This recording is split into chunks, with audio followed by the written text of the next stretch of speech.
なりたいチャンネルです。魔王学院の不適合者、第1章、魔王学院編、第19話、仲直り、第20話、大魔法教練、朗読を始めます。魔王学院の不適合者、第19話、仲直り。判別対抗試験に勝ったお祝いということで、母さんが腕によりをかけてごちそうを作ってくれた。いつもの食卓に2人も増えるというのはなかなか賑やかで悪くない。もっとも、騒がしくなるのは主に俺の両親ではあるのだが、サーシャは負けたのに祝勝会に参加するのは腑に落ちないなどとぼやいていたが、母さんの手料理を口にした途端に黙り込んだ。やはり、この時代においても母さんの手料理はかなり美味しい部類のようだ。それで、アノスちゃんはなんて言ってサーシャちゃんを班に誘ったの？結局、母さんの誤解は解くのは難しく、ミーシャの時と同じようにサーシャは質問攻めにあっていた。別に普通だわ。俺の配下になれって、それだけ。いやー、配下になれって、何それ。そんな不器用な男っぷりを見せつけられたら、女の子はイチコロなんだよ。母さんの黄色い悲鳴を聞き、サーシャは手に負えないといった表情を浮かべている。理由は、アノスちゃんがサーシャちゃんを誘った理由って何？別にないわ。ただ戦力になるからでしょ。あ、なーに、今の間、怪しいぞ。ミーシャちゃん、どうなの？ミーシャはもぐもぐと野菜サラダを飲み込んだ後淡々と言った。お前のマガンが綺麗だった？そんな殺し文句言っちゃったら、絶対惚れちゃうよー。もう、アノスちゃんの天然地頃。不器用からのギャップすごすぎ。そういえば、ミーシャも、リークスって聞いていたか。まあ、ガイズを使う際の定石だからな。通信はしていないが、自然と使っていた。もう、ミーシャ、余計なことを言わないでくれるかしら？ダメだった？聞き返され、サーシャはハッとしたように顔を背ける。別に。喧嘩をしていたのに、うっかり口を聞いてしまったといった表情だが、そんな二人の様子を母さんは完全に誤解し、ハラハラしたような様子で見守っている。そうかと思えば、父さんがさりげなく俺に視線を飛ばし、達観したような顔でうんとうなずいてくる。お前に教えることは何もないと言わんばかりだ。やれ、ミーシャの時も、落ち着いてから説明しようと思ったのだが、特に嫁ではないことを伝えようとすると別れてしまったのだの。なんだのと、母さんは泣きそうな顔になるのでたちが悪いのだ。まあ、おいおい折を見て説明することにしよう。別段、誤解していたところで死ぬわけでもないしな。そんなこんなで賑やかな食事の時間はあっという間に終わり、サーシャたちを送っていくことになった。工房にいた父さんと少し話をした後店へ戻ってくると、帰り支度をしたサーシャとミーシャが二人並んで立っていた。無言である。ミーシャはもともと口数が多い方ではないからわかるが、サーシャは黙っていらない性格だろうに、何も喋らないというのは違和感があった。ガラクタ人形などと口にしていたから最初は仲が悪いのかとも思ったが、時折、見せるサーシャの態度は必ずしもそうではないような気がした。まあ、ゼペストリオルグの件もあることだ。俺には何とも分かりかねる話ではある。ただ、もうちょっと待ってみようと思い、物陰から二人の様子を伺った。十数分ほどは無言が続いた。しかし、そのうちに我慢できなくなったか、サーシャがボソッとつぶやくように言った。遅いわ。しばらく、また無言が続く。ねえ。今日は珍しく話したわね。ミーシャは、あれが好きなの？あれ？だから、アノスよ。しばらくミーシャは考える。好き。どこがいいの？優しい。どこがよ？判別対抗試験では悪魔みたいだったわ。かなり優しくした方なのだがな。敵には厳しい。一貫性のないやつだわ。またしばらく無言が続く。サーシャは？何がよ？アノスが好き？はあ。そんなわけないでしょ。ありえないわ。顔を真っ赤にしてサーシャは全力で否定した。そうよ。ミーシャは、サーシャの目をじっと見る。興奮したからか、彼女の瞳には、破滅の魔眼が浮かんでいた。でも、サーシャが小さくつぶやく。私の目をまっすぐ見られるのはアーノスぐらいだわ。独り言のように、彼女は言った。ほんと、頭おかしいわ。私のマガンが綺麗なんてね。目に映るものを勝手に壊そうとする呪いのマガンなのに。だけど、一旦言葉を切り、またサーシャは口を開いた。同じマガンを持っている人に、初めて会ったわ。ほんの少しだけ、彼女は微笑む。それだけ。わかった。サーシャはじっとミーシャを見つめる。ミーシャも目をそらそうとはしなかった。そういえば、ミーシャも同じだったわね。同じ？私の目をまっすぐ見られるわ。コクリとミーシャはうなずく。彼女のマガンも強い。サーシャの破滅のマガンに対して抵抗力があるのだろう。覚えてる？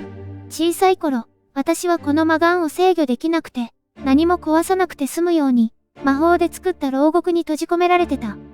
覚えてる。サーシャはうつむき、思い出すように言った。誰も私の視界に入ろうとしない中、ミーシャだけが私のそばにいてくれた。一緒に練習した。懐かしむようにサーシャは笑う。そうね。おかげで、目を合わせさえしなければ、うっかり誰かを傷つけることもなくなったわ。サーシャは頑張った。言葉はなく、サーシャはただうなずいた。ねえ、さっき、懐かしかったわ。私も、恐る恐ると言った風に、サーシャは言う。また、いい？二人は手をつなぐ。昔はいつもこうしてたわ。私が牢獄の外に出られなくて、泣いているとき、ミーシャが手をつないで、笑いかけてくれた。ミーシャがうなずく。ほんと、どっちがお姉さんだかわからないわ。サーシャがお姉ちゃん。それを聞き、サーシャは苦笑する。ミーシャ、一度しか言わないわ。コクリ、とミーシャはうなずく。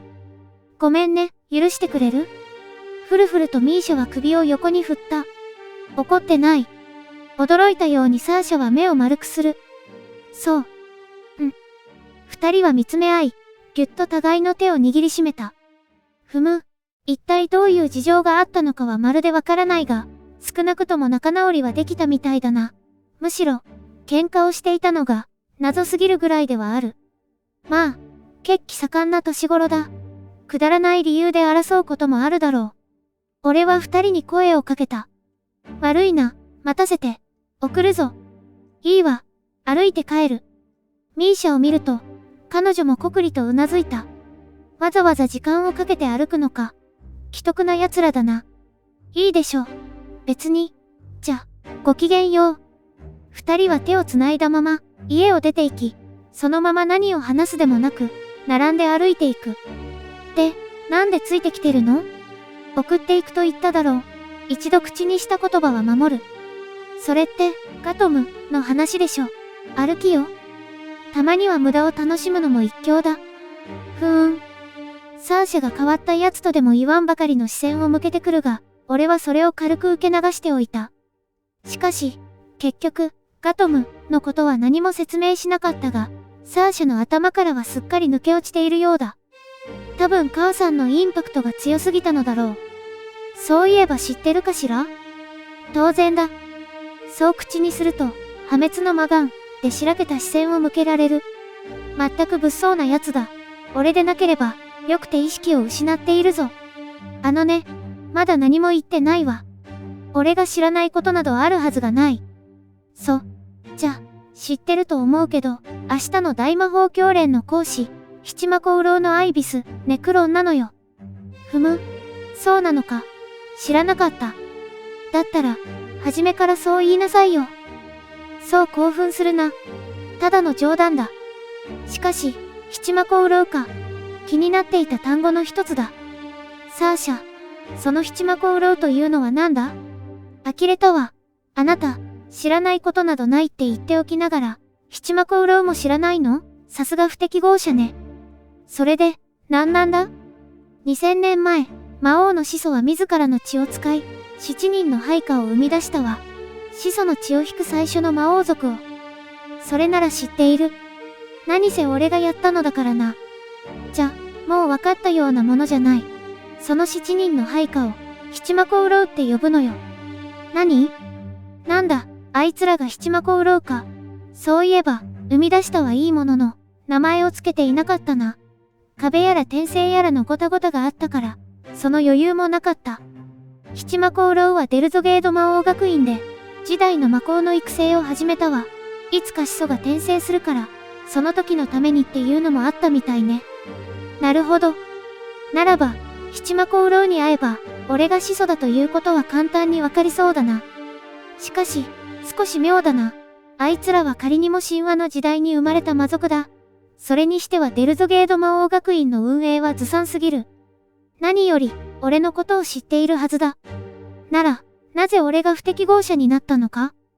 魔族が血統主義に陥り、無能になってしまったからだと思っていたが、もしかすれば、他の理由があるのかもしれないな。そのことをぼんやりと考えながら、ミーシャたちの隣を歩いていく。やがて、アノス。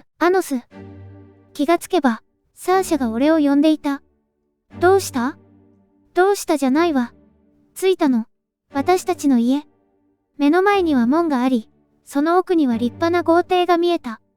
七魔子売ろうの話をしてから、ずっと黙り込んでたけど、どうしたの？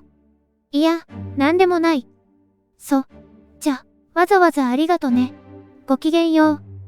くるりときびすを返し、サーシャは去っていく。さよなら。おう、また明日な。ミーシャも門の奥の豪邸へ向かった。しかし、不適合者について考えたはいいものの、少々情報が足りなさすぎるな。いくつか可能性はあるが、どれも推論に過ぎない。まあ、明日、七魔子売ろうの一人に会えば、それも少しはわかるだろう。特段、急ぐことでもない。ゆるりと待つとしよう。さて、帰るか。そう思ったら、門の向こう側からサーシャが戻ってきた。どうした？別に。ならば、なぜ戻ってきたのだ？アノス。あのね。ぷいっとそっぽを向き、恥ずかしそうに顔をあからめながら、サーシャは言った。ありがとう。何がだ？だから、あなたのおかげで、ミーシャと仲直りできたわ。なんだ、サーシャも仲直りをしたかったのか。意地を張りそうな性格だしな。別に大したことはしていない。そんなことないわ。私に配下になれなんて、そんな命知らずなことを言う人はいないもの。なぜか嬉しそうにサーシャは笑う。あなた以外ね。別段、俺にとっては命がけでも何でもないからな。ところで、なんで喧嘩をしていたんだ？サーシャの表情が曇る。くだらないことよ。本当にくだらないこと。でもね、どうしても譲れないものがあったの。それだけだわ。それは解決したのか？そうね。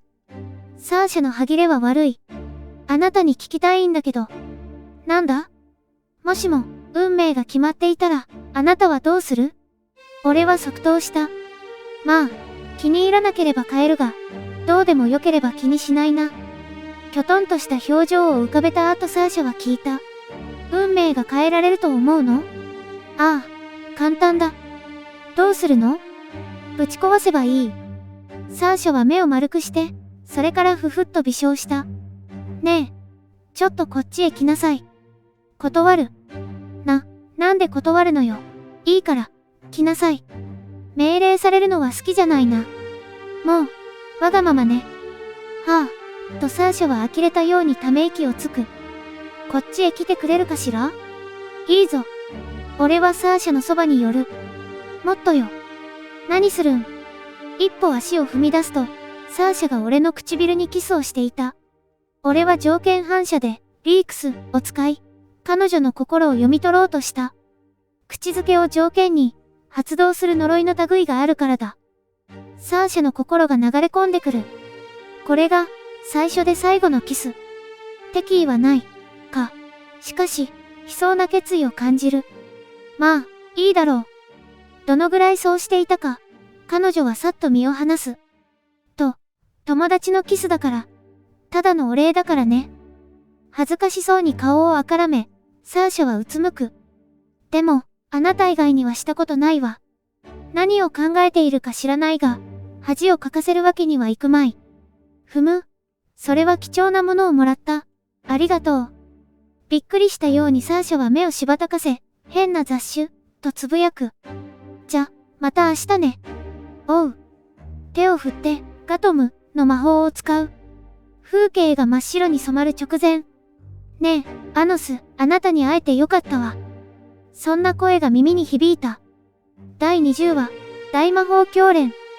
その翌日、俺がデルゾゲード魔王学院の第2教練場へやってくると、自席の右隣にいつもと違う顔があった。おはよう。当たり前のような表情を浮かべ、サーシャがそう挨拶する。お前の席はそこだったか？変えてもらったのよ。班員同士で固まってた方が楽でしょ。確かに何かと移動する手間は省けるな。俺は席に座り、左隣にいたミーシャに声をかけた。よう。おはよう。いつも通りの淡々とした声でミーシャは言った。そういえば、あなた、私の班員だった人たちはどうしたの？どうしたというと？私があなたの班に入ったから、一緒に班に入ろうとした人がいたはずだわ。確かに、何人かには声をかけられたな。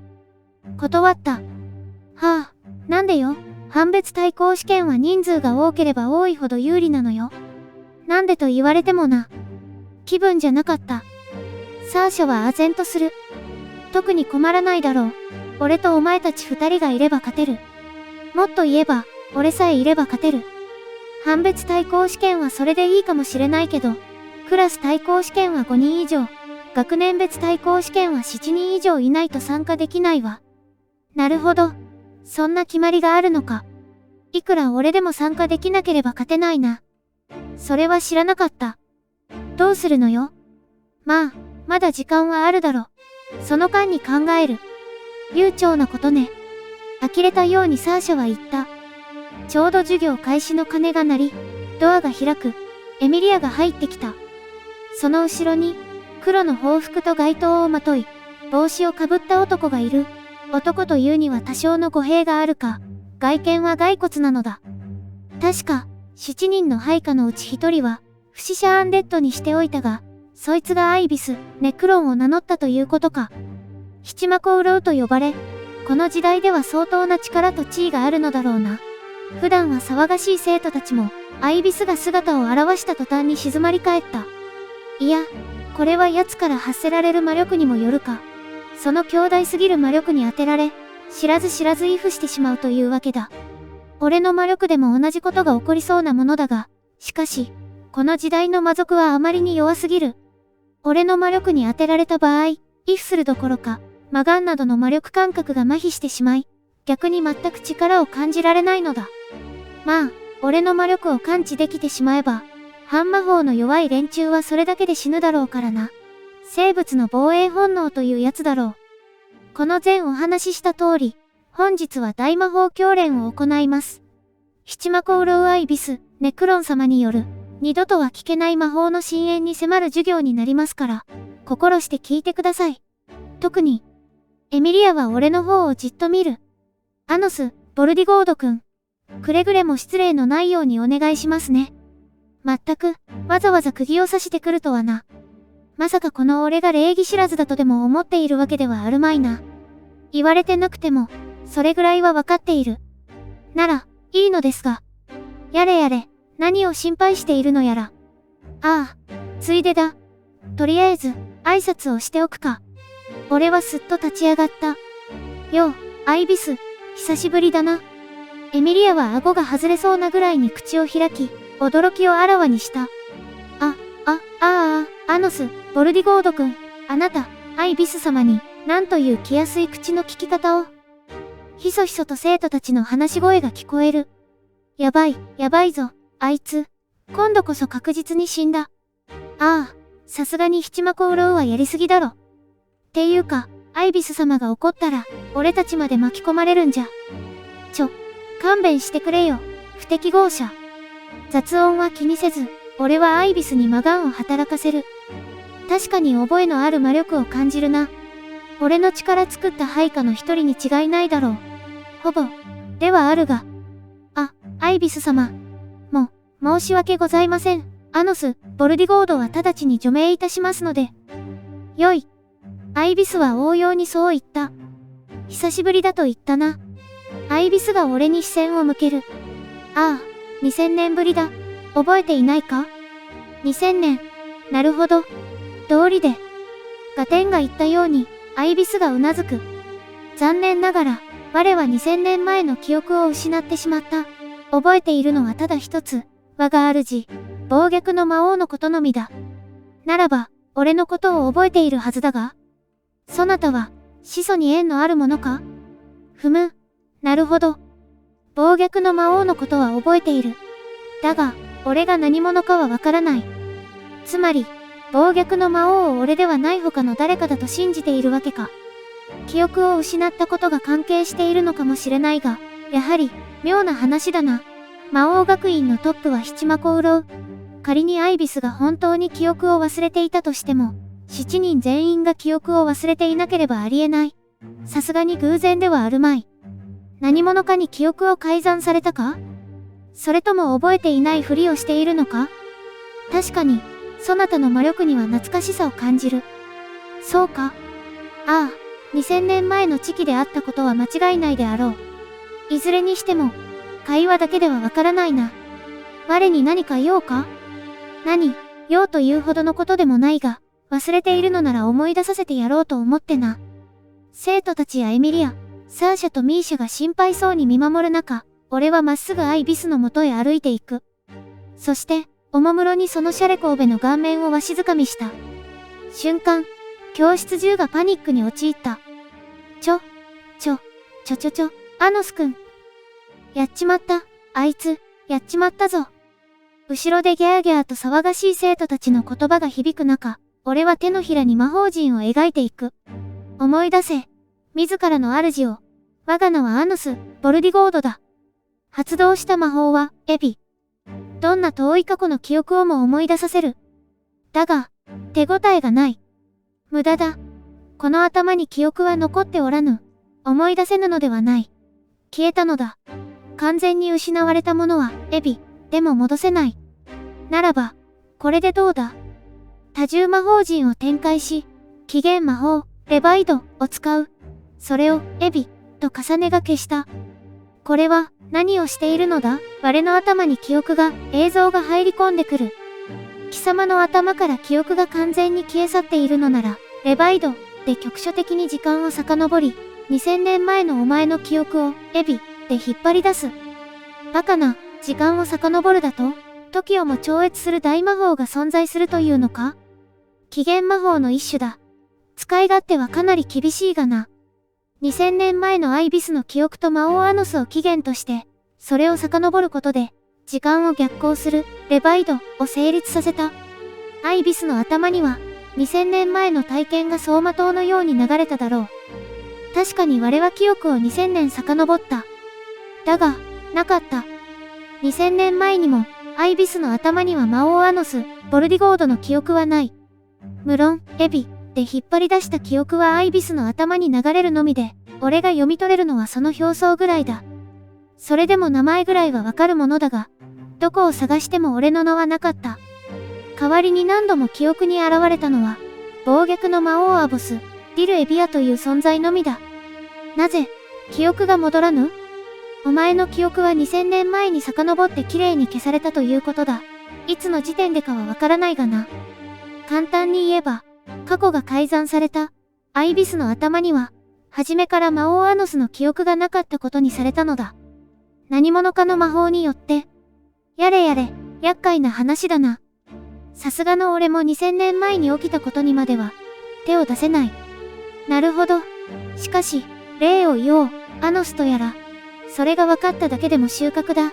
我に敵対する何者かがいるということだからな。本気で言っているのか、それとも、とぼけているのか？自分自身で過去を改ざんしたということもあり得る。俺に悟られぬように。何？気にするな。それより、授業を始めてくれ。俺は席に戻っていくと、生徒たちがひそひそと話す。どういうこと？わからないけど、七魔コウロウにいきなり掴みかかって、なんか知らないけどお礼を言われてたみたいだぞ。なんで掴みかかったら、お礼を言われるの？掴まれたかったとか？どういうこと？っていうか、七魔コウロウにお礼って、どんだけだよ。あいつ、本当に不適合者なのか？すげえ、なんか全然わからないけど、すごすぎて、何も言えねえ。椅子を引き、座る。隣のミーシェが言った。無事でよかった。反対側から、サーシャが言う。あなたって、信じられないことするわ。やれやれ、相も変わらずつまらぬことで騒ぎすぎだな。しかし、アボス、ディルエビア、か。俺の名が誤って伝わっただけかとも思っていたが、どうにも雲行きが怪しくなってきた。七魔功労のことも、魔王学院のことも、俺が不適合者になったことも、すべては意図されたことなのかもしれない。まだ断言はできないが、もしかしたら、いるのかもしれぬな。アボス、ディルエビア、この俺に成り代わろうという何者かが。次回は、魔王学院の不適合者、第21話、ネクロンの秘術、第22話、ダンジョン試験、高評価、チャンネル登録、お願いします。